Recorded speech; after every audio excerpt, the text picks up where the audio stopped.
back then there wasn't a lot of information about Kratom available, but I saw, I think it was probably in a Reddit group or something, somebody was talking about it. So I decided to give it a try. I found a company that was selling it. I bought some and I took it and it worked. It immediately, but obviously once it started to get into my system, but within about 45 minutes or so after taking my very first dose, I started my research. I felt like I was pretty comfortable with what I had learned at that point, and I started buying more. And before too long, my coworkers were asking me why I was moving so differently because they were used to seeing me get out of the truck and stiff, hunched over, just, visibly in some kind of discomfort every time I would see them.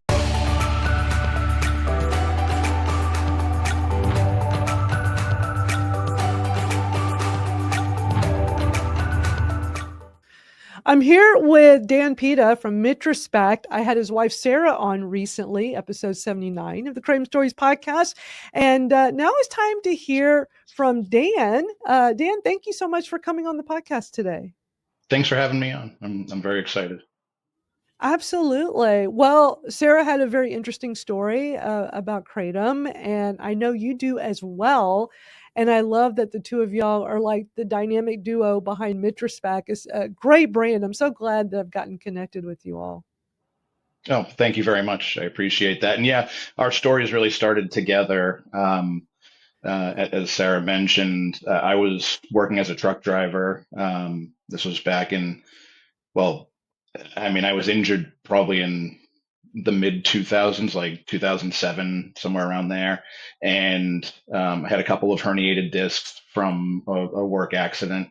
And I eventually got my truck driving license, started driving trucks, and then realized that, constantly bouncing up and down in the seat was really wreaking havoc on the injury that was healing, but not all better.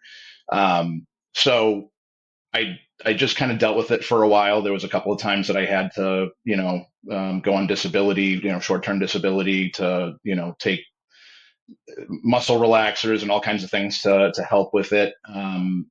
But for the most part, I just dealt with the pain for a really long time.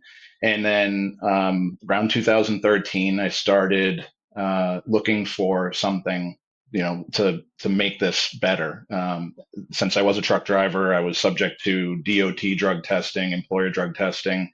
So I couldn't take anything illegal. I couldn't take even prescribed drugs. Some of them interfere with your ability to operate machinery, so they don't let you drive a Class A tractor trailer while you're taking a bunch of, Percocets or anything like that. So I had to find something that, you know, A, wouldn't fail me for a drug test, but B, that I felt, I would be able to safely operate a vehicle while taking it. And I started going to the internet. I was just searching for different things. I've always been kind of experimental. Whenever I, see something new, I like to look into it. And if I think it's something that might help me, I'll try it out. So back then there wasn't a lot of information about Kratom available, but I saw, I think it was probably in a Reddit group or something, somebody was talking about it. So I decided to give it a try and found a company. I didn't, honestly, at that time, I didn't even really do a lot of research into it. I didn't realize how much there was to it um, when I started. So I found a company that was selling it. I bought some and I took it and it worked. It immediately, but obviously once it started to get into my system, but within about 45 minutes or so after taking my very first dose, I realized that this was the thing that I was looking for. And that's when I started looking more into it and to make sure that it was reasonably safe and I wasn't trading one problem for another. So I started my research. I felt like I was pretty comfortable with what I had learned at that point, and I started buying more. And before too long, my coworkers were asking me why I was moving so differently because they were used to seeing me get out of the truck and stiff, hunched over, just visibly in some kind of discomfort every time I would see them. And they started noticing that I didn't have that posture. I was more upright and I was in a better mood. I was more energized running around the truck to do my straps and everything. And so they noticed and they asked me, what I was doing differently. And I told them about Kratom and started bringing in samples for the guys at work to try. And, after not too long of doing this, it just spread. Everybody that tried it seemed to like it, and they told other people about it. And so I ended up starting the company that way. And along the way, once I got that first package and saw how much it was helping me, naturally I talked about it with Sarah. I told her what I was planning on doing from the very beginning. But when I saw how much it affected me, it was obvious that there were lots of aspects of our lives that could be improved if we were, dealing with less aches and pains and more energized and more motivated. And this seemed to do all of those things for us. So we both enjoyed it and eventually started our company. That is so interesting. Pretty much every Kratom company I've gotten connected with, where I purchase my Kratom from, or have gotten to know just from interactions on social media, is so much like your and Sarah's story, where you'll discover Kratom. It's amazing. It helps you tremendously. You tell other people about it. You advocate for it. And then it's like turned it into a business. It is so interesting. Like, to me, those are the kind of companies I love being associated with. That's like you see how much it helps you and other people around you, and let's continue helping by having our own Kratom business. So I think that's amazing. Yeah, and that was a really important factor in us being able to keep the company going because, I mean, naturally every business has its sets of challenges, but I tried to start other businesses that failed. I didn't care enough about what I was trying to do. I always wanted to be, a business owner, an entrepreneur. I hated working for other people and having other people have control over my life and my finances. So it was always something that I was interested in doing. But, Kratom specifically, that just kind of happened by accident. But as we started, building the company, as any other owner will say, it's a nightmare a lot of times. We had shipments that were seized by the FDA during the salmonella scare. I was running it at the time of the 2016 DEA emergency scheduling. That was only about a year into it. And I was actually starting to like really grow the business. And then all of a sudden I get this email saying, hey, look out for this. And I got really worried naturally, both because of my own access to it and also all the people that I, had met and referred, Kratom to. So it has a lot of challenges, but the fact that like at least once a week we get an email or a note on an order or just a really nice review that lets us know that we've changed people's lives, it makes it worth it to fight through those challenges to keep it going. And that's what I was missing when I was trying to, run a power washing company and a web design company. Those I just wasn't as passionate about that as I was about Kratom once I found how much it changed my life. I mean, it completely, changed my ability to provide for my family. So I knew there was other people out there like me that would be able to benefit from it. And now that I've met them and helped them, it's the driving force. I love that. And the passion you and Sarah have with Mid Respect really shows in everything you both do. I love that. So let's go back to when you first discovered Kratom. So you said you were just doing some research, and was it like and you mentioned Reddit. Was it a specific Reddit post, or do you remember like what was the exact thing where you like first learned about Kratom? I honestly don't. I remember I could probably give you a better idea of what the search terms I used were, and that I believe it was something like back pain relief, um, no drowsiness, not illegal, won't fail drug test, or something along those lines. Very, very similar. And um, I don't remember how far down in the search results Kratom might have been, but I know I didn't spend too long after typing in that search phrase. I didn't spend too long before I found the word Kratom and then started looking into it. And I want to say it was probably through originally like the information that I got on it was probably through like Arrowwood or something. Whenever I would hear about some new substance that people were using, I'd always go there and check like the experience, the stories and so that's probably where I first got my information on Kratom. But I don't remember the actual like search result, like my very first introduction to it and what page it was, Well, it was some unfortunately. time ago. I mean, Yeah, I'm yeah, realizing, like, I'm asking you, like, something that happened, like, in 2013, so, I mean, that was a long time ago, actually, yeah. when we're 2025 now. I just find it so interesting how people discover kratom. For me, it was through the documentary A Leaf of Faith that, came out in 2019, and it came out on Netflix, which I was just so grateful for because I just, had lost access to my pain management because doctors are scared to prescribe, and I was trying to find like what would be that alternative? What could I take that would give me pain relief? And I really was convinced there'd be nothing that would work better than the opiates. Like, because I have really debilitating chronic pain. It doesn't show because I feel so good because of kratom powder, but I really thought I'd have to go to the streets and go find a drug dealer so I could still have the Percocets and the Oxycontin, which to me is absolutely ridiculous and a big major fail of the medical establishment, you know. But that documentary, A Leaf of Faith, came up in my Netflix. I'm like, what's this? This sounds interesting. So I credit that documentary, and I love how they put a spotlight on what happened in 2016 that you touched upon, with where the FDA tried to schedule it and ban it and cause a huge uproar. And I can't imagine you and Sarah being so new to the kratom industry as a company. And then having that happen, that had to have been scary because not just your livelihood, but access for the both of you.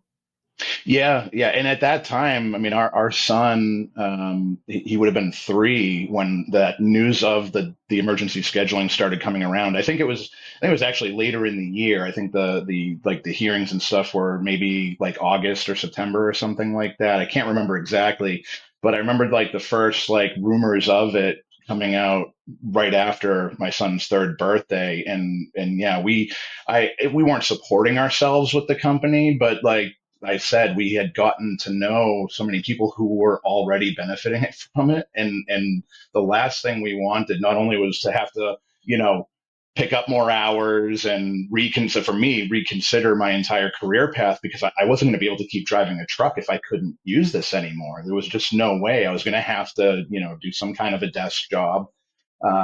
So yeah, it was terrifying. And there's been a lot of those terrifying things that have happened along the way. Like I said, getting a shipment seized, several $1,000s at the time. We were a lot smaller. But, you know, none of our kratom had ever tested positive for any contaminants.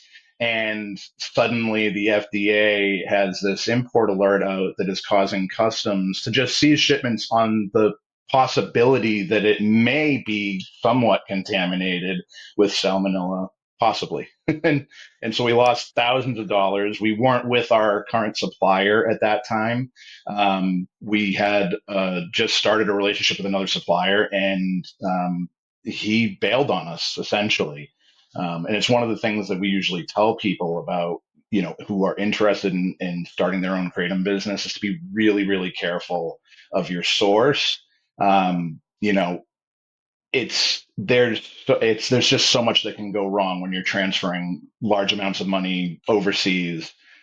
So it took us a little while to figure that out, but once we, got bailed upon, by our supplier after losing a several $1,000 shipment, it was like, okay, now, a good supplier, if that happens, they'll usually split the difference with you. So they'll cover half the shipment, you cover half the shipment, and that way you're not holding the bill for the entire thing.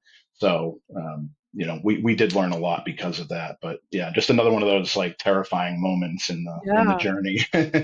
Man, y'all probably could write a book about, surviving the kratom industry, and like all the lessons y'all have learned. We really should do that. That just gives me an idea. I should have you and Sarah on together sometime to do like an episode just talking about the industry and like just all the lessons y'all have learned, because I find it fascinating, and y'all been in the industry for quite some time now. So back to your personal story with kratom. So you discover it works great. So was it something that like happened immediately? You just felt, or did it take some trial and error, figuring out the color and the dose and all those things? Or how was it early on for you? So I got lucky with my very first dose. It worked perfectly. I did 1 teaspoon. I'm a bigger guy. I'm 6 foot, 230 pounds. So I wasn't too worried about, taking that size dose based on what I had read. I'm like, okay, it seems where a lot of people start. And I wasn't, again, because of the job, I wasn't taking any other substances or anything. I didn't have any kind of a tolerance to opioids or anything. So it worked at that dose immediately for me. And I just figured if that dose is working, then that dose is what I'm going to stick with. And I would say I probably raised my dose. It was very consistent for the first several years, and then it plateaued. It just tabletopped, and it hasn't really changed since. But so my very first dose was about 2.5 grams, and then about every year I would up it around 25%. And that seemed to work really well for me, keeping the dose low, preventing the tolerance build. I was, aware of how easy it is to build a tolerance by putting your dosings too close together. So I always wait at least 4 hours, even if I take it and I don't feel anything, and I say, "Oh, geez, I only took 4 capsules. I meant to take six, or whatever." I'll just wait the 4 hours and deal with that, and then 4 hours later I'll take the correct dose. I made that crucial error and learned my lesson very early on. It was Thanksgiving 2014, and I remember taking a dose when I got up, getting ready to help Sarah cooking Thanksgiving dinner. And while I was rushing around, I saw the bag sitting on the table and went, "Oh, I forgot to take my kratom." And I grabbed it, I take another dose, probably about 40 minutes after I took the first one. So as soon as I took it, it starts working, and I'm like, "Uh oh." So, about 40 minutes after that, I start getting the wobbles, and my vision's going in and out. And I'm like, "Oh man, this isn't fun." Laid down on the couch, and I was out for like 3 or 4 hours, and poor Sarah had Oh to no. cook dinner herself. So, yeah, hard lesson learned about making sure that you're kind of consistent with your dosing, and not forgetting when you've taken it, or, accidentally taking more too soon, if you think that your dose isn't working. Probably one of the biggest lessons I can impart on people who are brand new to it. You will have good luck with it. If you just set a dosing plan that you think is going to work for your life. If you need it in the morning, what time every morning are you going to take it? You take it at that time. And then if you need it again in the afternoon or in the evening, what time are you going to take it? And just try to stick to that so you don't accidentally take too much. If it starts, you know, not really working and you're expecting that it should, there's a lot of things that could be wrong besides you didn't take enough. So don't just jump right into taking more immediately, because that is how you'll build the tolerance very quickly.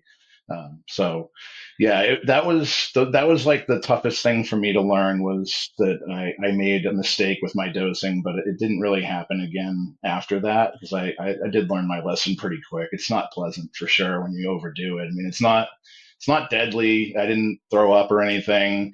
It was just very unpleasant and made me tired. So Yeah.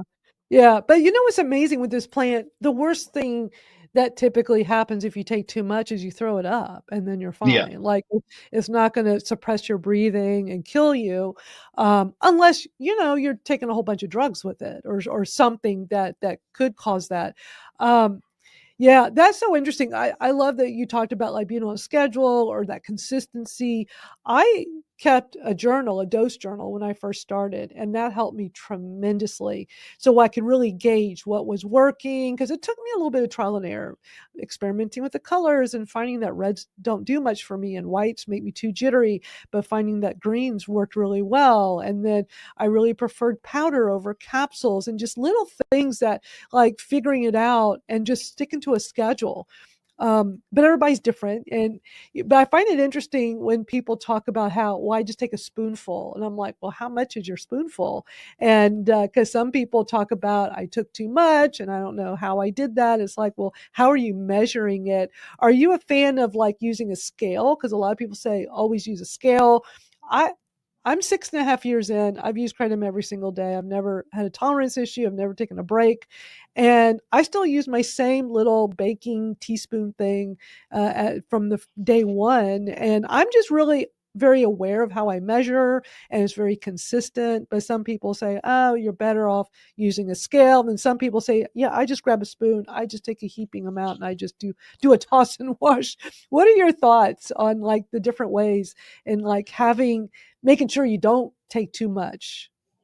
So I do advocate for a scale when you're new to it, especially if you're somebody who's usually sensitive to substances. If you're somebody that can take one, Advil and your headache goes away, or your backache goes away or something like that, then you're probably a little bit more sensitive to substances that you put into your body. If you take a sip of coffee and you're shaking and bouncing off the walls, then get a scale, because the difference between, a packed level teaspoon and a fluffy teaspoon could be, a half a gram or more. And for somebody who's sensitive to it and maybe only needs a half a teaspoon, if you come, somewhere closer to three-quarters of a teaspoon, you're getting almost 50% higher dose. And you could have a bad experience that way, or certainly at least get different effects than what you're expecting. If you take white and you take, 50% more than you need, it may make you tired.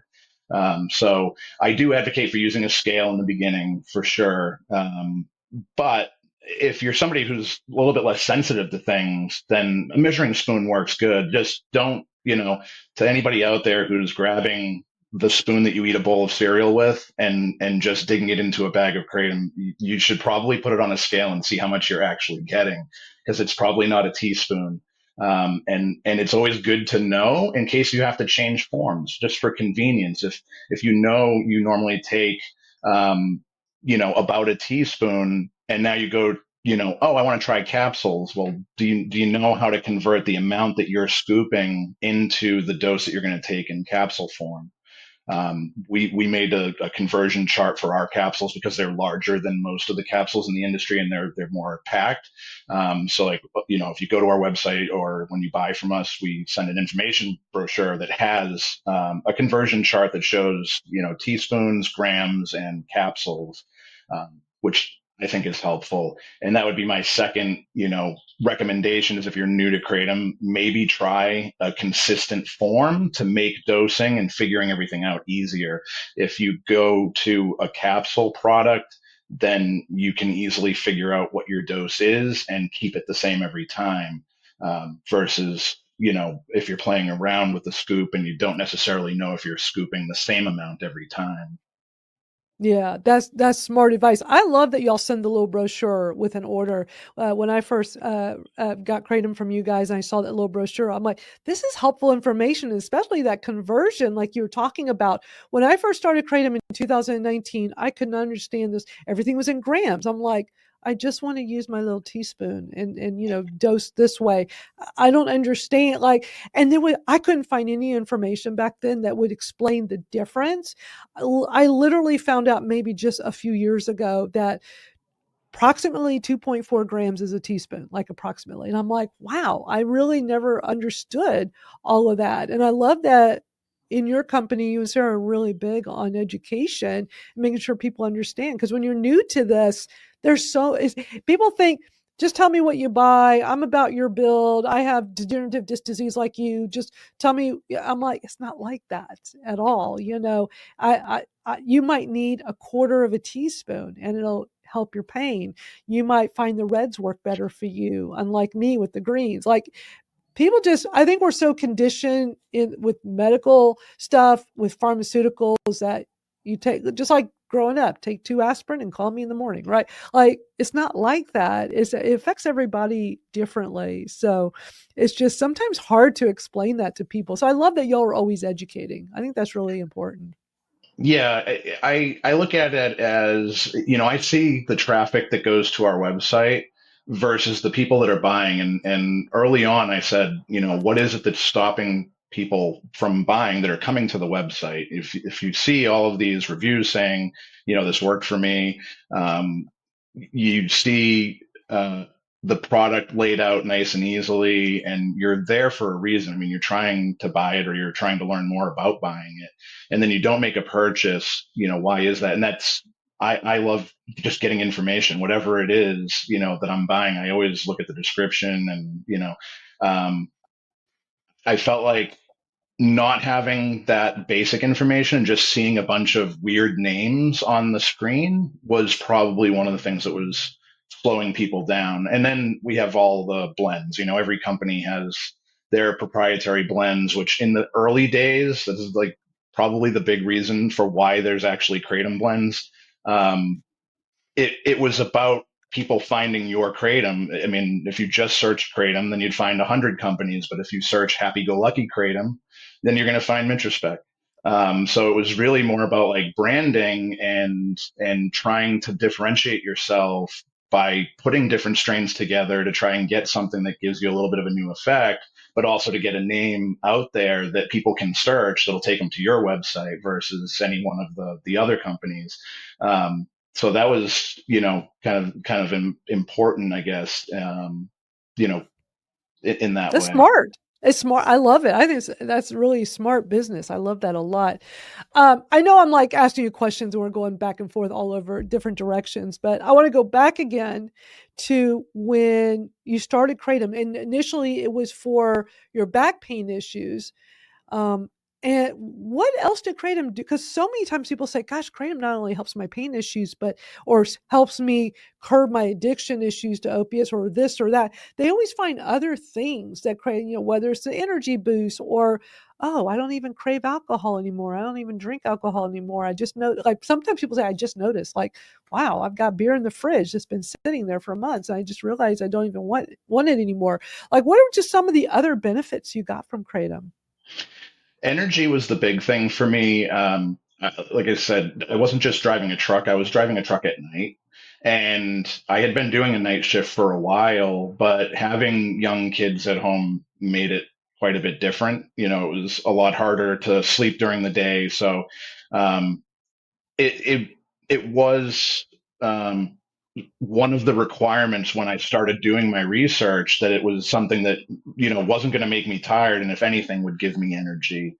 And so seeing that kratom's a cousin of the coffee plant and that it has alkaloids that can be stimulating, that was a big thing for me, and I was really happy that I started with whites and greens. I didn't even really know much about the strains when I started buying. I mean, I had done a little bit of reading, but I didn't realize it was such a huge difference. I didn't know much about alkaloid profiles then, and so I started with white and green, and they worked really well for me. I tried red, and that did help me if I was sore one night when I was going to sleep, or one morning when I was going to sleep. But um, the energy was a big part of it. And then I'm also fairly shy, and I find that when I take kratom, it makes me a little bit more social, a little bit more outgoing, and a little bit, just a little bit more laid back in social situations.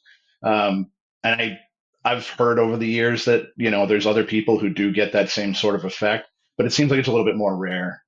But it does seem to help me a little bit with social anxiety. So that's another kind of side benefit for me. That's great. And since you were a trucker and you talked to other truckers and told them about kratom, um, because it's common for people.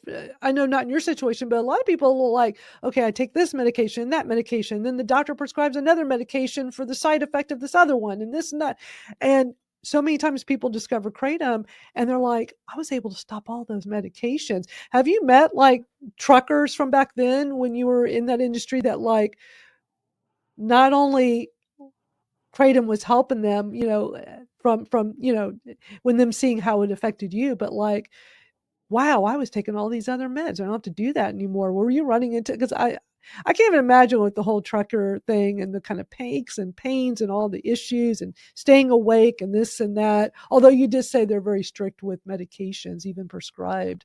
But I'm just curious, like, how were other truckers affected by this? Well, it was true for me and true for a lot of people that I talked to was that not so much like really, pain relieving drugs. But I was taking 800 milligrams of ibuprofen several times a day, usually 4 times a day. So what, 2,400 milligrams of A ibuprofen lot. in a day? It's really bad for your stomach at those levels. And a lot of the people that I've talked to, that's been one of the things that they've been able to save themselves is the stomach issues from taking NSAID pain relievers that can be really damaging to your stomach lining if you take them in higher levels. We've had lots of customers that were able to stop traditional pain medications, opiate pain medications, but I don't know that I've heard too many other stories myself, like firsthand, of people being able to get off of other prescriptions, say for like depression, anxiety, things like that. But I do hear those stories every once in a while. I mean, it helps Sarah tremendously. She's very anxious, and so that was a huge help for her. It did really help with her anxiety, and then we found ashwagandha, which helps tremendously with anxiety. So Yeah. I love ashwagandha, and I've actually just tried y'all's ashwagandha capsules, and I'm really impressed with them. Super impressed because I've only used ashwagandha that were like a gummy with that plus other things, like yeah. maybe ashwagandha with L-theanine and reishi, and I've had another one that was like CBD. Um, I know ashwagandha was in there, but I think a few more things. So it was the first time I actually did just an ashwagandha only. And I love that your capsules are so big. Like that's not common in the kratom industry. And so I'm super impressed. They're real. I'm a big fan of ashwagandha, but I really enjoy the ones y'all put out. Oh, thank you. I appreciate that. And yeah, our capsule size and the fact that we sell capsules at all is a part of how we got into the business. And, you know, I heard obviously from everybody that I was giving the powder to that it was disgusting. Like nobody that I knew liked the taste of it. And so I started hand pressing tablets on a little, like, I mean, it was heavy duty, but it was literally a hand crank that you turn and it puts the powder into a mold and then presses it into a tablet shape.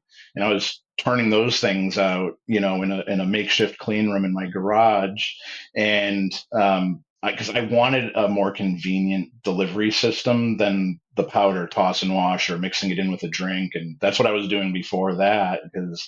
Frankly, I couldn't afford to buy the capsules early on, not for myself at the amounts that I was taking. I was like, it seems like a waste of money if I can get a machine, and do it myself. So I started doing that and then went to the capsules when I realized it was so much easier to press capsules. But yeah, that the capsule thing was a big part of us starting the company because there wasn't a lot of companies out there that were selling easier to take formats at that time. And just because since you brought up like the size of the capsules and stuff, that was like it's always been the focus of the business has been our capsules, and so we do take a lot of pride in how we fill them, and how big they are can be a problem for some people though. 000 Right. capsules are a bigger They're capsule, so they're they're they're big, but the beauty is you don't have to take as many capsules. exactly. When I first started kratom, of course, I started with capsules because everybody said the stuff tastes bad, the powder's gross, and I was like, "Ooh, I don't wanna have to taste nasty powder because then I'm not gonna wanna consume it." So I bought capsules, but, they're typically the 0.5 gram size, and if you need a substantial number of grams, then, you could be taking 8 or 10 or more capsules. And that's a lot of capsule shells. Not so much it's, oh, that's a lot of capsules. I think people don't understand, like, it's just the powder. So, when you open up the capsules and put it on a spoon, you'll see it's not really that much. Yeah. I mean, my typical dose is 2 teaspoons, which is, close to 5 grams. But that could be a lot. That could be 10 capsules of the 0.5 gram capsules. And that's the problem I ran into, was all those capsule shells sitting in my stomach. And I felt like they weren't opening up. And I'm like, I wasn't feeling the effects of this. I'm like, something's not right here. And I love how your company does the vegan capsules. So, number one, that's just a better type of capsule to begin with. You're doing the bigger ones, so you're not ingesting as much. But you did a video recently where you showed like a time lapse of how your capsules open fairly quickly. And I think that's so interesting to learn about, that now it just gives me this whole new thought of, I mean, I'm used to the taste now, so it's no big deal. I've been doing the swamp water every day, multiple times a day for 6.5 years. So it doesn't bother me anymore. But it's like, it kind of makes me think I should kind of look at capsules again, because it is easier to take on the go. I have tablets, pressed tablets, but not very many companies create those or sell those. There's not a common. It's interesting that you did the whole hand crank. I can't even imagine how tough that must have been to be cranking those out that way. But when people are new, if it tastes bad, they don't want to do it. I stuck with it because I like, well, is this or find a drug dealer? So I was kind of like, okay, I got to make this work. So I will figure it out. But some people say, yeah, I tried this powder. It tastes gross. I just can't. I just can't. So, Yeah, yeah, it's definitely an interesting flavor. And I when I yeah. first started, I would take it with chocolate milk. That was the thing that I don't know. Orange juice worked fine for me. Like I'd put, a scoop in with in a water bottle and pour some orange juice in and just shake it around and drink that. I always found like citrusy, acidic flavors usually do a good job of canceling out the bitterness of the kratom. But milk actually really did a pretty good job for me too, like, heavily chocolate syruped up, but it was, it wasn't that bad that way. So that was my, preferred delivery method before we started doing the tablets and then later the capsules. And yeah, the vegan capsule thing, vegan capsules are more expensive. It's not a whole lot more, but at scale, it kind of is. So, we used to do the gelatin capsules and then we had a vegan option available and we charged a little bit more for that just to cover the extra costs of producing the vegan with the raw, capsule price. And, once I started reading more about them and taking them myself and realizing that we had a lot of customers out there who were buying the powder just because they were vegan and they didn't want to take beef gelatin, um, that's when we were like, okay, we're just going to switch because at this point we're doing enough of these vegan, capsule orders that it just doesn't really make sense to keep doing the gelatin also. So we just switched over and everything became vegan. And I was noticing when I was taking my capsules that it was, taking effect a lot faster than I was expecting most of the time. And that's when I started looking more into the dissolving rate of different materials, and Palulin has the fastest rate of any solid capsule. And then I was like, I got to see this for myself. Like I know what it looks like if I drop a capsule in the sink or something, and it takes forever to dissolve. So let me see what happens when I put these, and I just put it in a glass with I think the water was about 94 degrees because that's what I could get out of my tap at the time. And I plopped the capsule in there and I started watching it. I gave it a little stir to simulate movement in your stomach or whatever. But the thing started dissolving after like 4 minutes. It starts to soften, and then by 7 minutes, it's completely dissolved, and the kratom's all dispersed in the water. And I thought that was really good to illustrate to people who I had heard over the years say, I don't buy capsules because they don't dissolve. They do dissolve, like everything in your stomach dissolves. There's some things that the acid, in your stomach won't touch, but your stomach acid is really strong. So, if you can eat a piece of steak, you can imagine that the gelatin capsule that's made from, the byproducts of that steak are going to dissolve just fine. But Palulin is made from tapioca starch. It's less susceptible to moisture, so they don't get sticky if there's a lot of humidity in the air. They will still get sticky, but not as much as gelatin capsules. And just the fact that they dissolve so much faster was like an eye opener for me, because I know there's a lot of people that, you know, they procrastinate. They take the kratom after they're already feeling the back pain, instead of, taking it proactively and preemptively. And if you're hurting and you need something to work fast, plain powder, probably with, some citrus juice, will definitely, get you there faster. But if you're on the go and you've got a couple of capsules in your pocket, it's a lot better to wait 7 minutes for it to start, dissolving and working, than to wait 47 minutes. It's definitely easier to have capsules with you on the go for sure. Um, and this is such a great explanation you're giving us, because I was actually going to ask you what was pullen, because I'd heard of that, didn't quite understand. So you said that's tapioca starch. And for people that don't really understand this whole thing with it, because when we say vegan capsules versus the gelatin, so the gelatin is made with animal byproducts. So it just a little harder to dissolve, or just takes longer to dissolve, basically. Yeah, I mean, I'm not sure. I don't go too much into the mechanics of how one dissolves slower than the other one. But yeah, most of the capsules that you buy are going to be bovine gelatin. So they're literally made out of, cow hooves and the gelatinous, product that comes when they render, meat or dog food or whatever. I mean, it is a byproduct. And if it's edible, then it's being used by some industry. And gelatin capsules are probably one of those things that, I don't really want to know how it's made if I have to take them. But Right. I'm really glad that there's gelatin capsules that are made out of something other than gelatin, I should say. And so yeah, I'm a big fan of vegan or vegetarian. There are vegetarian capsules that aren't exactly vegan, and I don't know why that is. I don't know why they can't be, certified as vegan. But the Palulin capsules, like I said, they're made of tapioca starch. There's nothing else in there. Um, so or there's very, very minute. You can see it on the ingredients. If you buy a package of our capsules, we have the full breakdown of what's actually in the capsules. It's really only three ingredients. So they're very basic, but it's all plant derived. So yeah, it does feel a little bit better knowing that you're just, consuming some plant material versus Right. what you might be getting the other way around.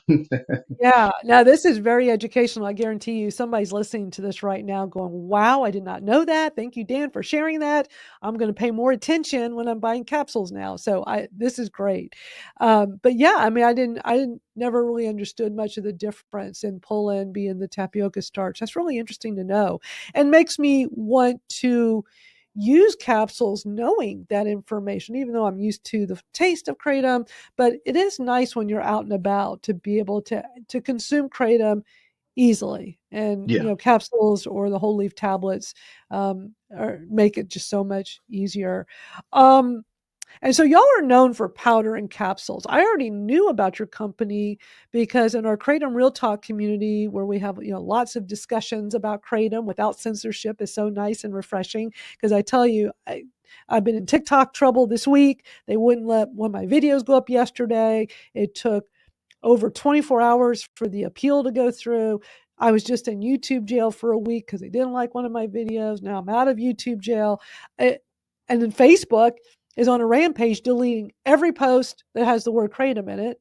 And I've gotten all these notifications from them, and then they put me in a timeout for live streaming for a week. And it's like, okay, I live stream on Facebook about social media and AI stuff. So I'm pretty pissed that I can't live stream that this week because of 5 posts, most of them from 2 years ago, that happen to have the word kratom in it. And I hardly ever talk about kratom on my personal Facebook. But it's incredibly frustrating how social media treats us when we're just trying to help educate people about kratom. So I'm so glad I have us in a community on the SKOOL platform, kratomrealtalk.com. I'm glad that you and Sarah joined, but I already knew about y'all because one of our community members would always rave about the vegan capsules from Mitrospec. And whenever conversations mentioned anything with capsules, John would always like chime in with that and say the vegan capsules from Mitrospec are the best. And so y'all were getting lots of shout outs in there before y'all joined us. So I just find it, I just love that y'all are known for the vegan capsules and the powders, especially in this time where the whole 7-OH thing has been going on the last few years. What's your thought on that? Because that's been like a huge, we don't have to like dive deep into that, but uh, you know, tell us like what your thoughts are on that as somebody that's in the kratom industry. Sure. Um, well, since you mentioned the two products that we're most known for, the powder and capsules, I just want to quickly say that because of the two issues that come up from those two products, powder having a bad taste and capsules sometimes being too big to swallow, that we did start selling a gummy product. Um, but here's where the two things kind of tie together. Our gummies are mitragynine only, so there's no 7-OH in them. And I'm really glad that we did it that way because as soon as all of the information, the news started coming out about the government potentially trying to ban it, schedule it, we immediately got a call from our payment processor. It was like 2 days after the first story that I saw about it. We got a call from our payment processor saying, if you have any products in your store that contain any enhanced levels or artificial 7-OH, you need to pull them immediately or you're going to need to find another processor.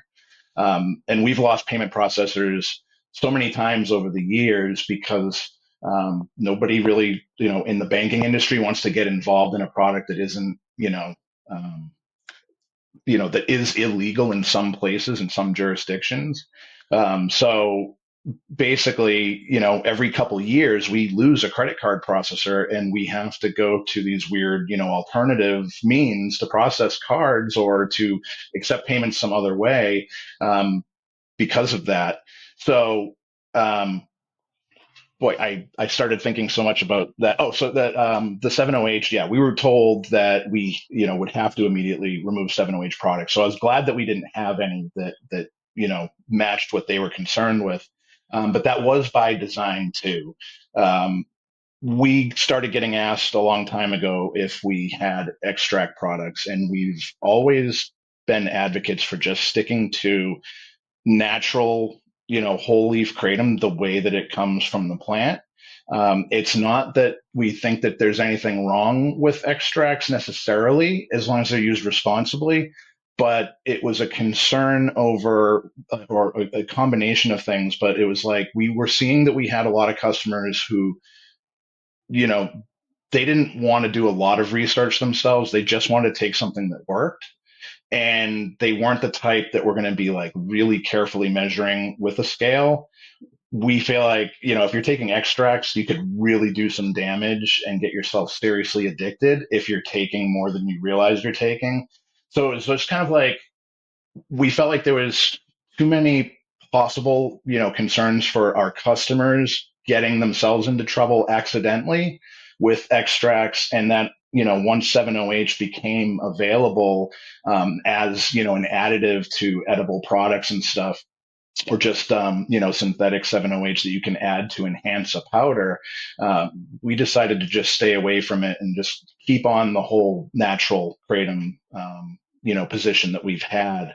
And that way we don't have to worry about trying to explain to our customers, listen, this is 16 times stronger. So if you normally take 2.5 grams, now you need to divide that by 16 and take this minuscule amount.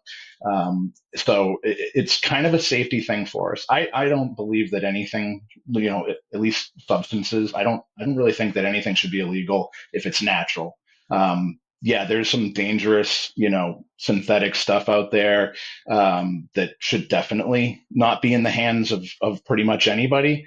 But if it comes from the ground, I don't really see how that's something that the government should have a place legal. And so that's kind of where I draw the line with 7-OH.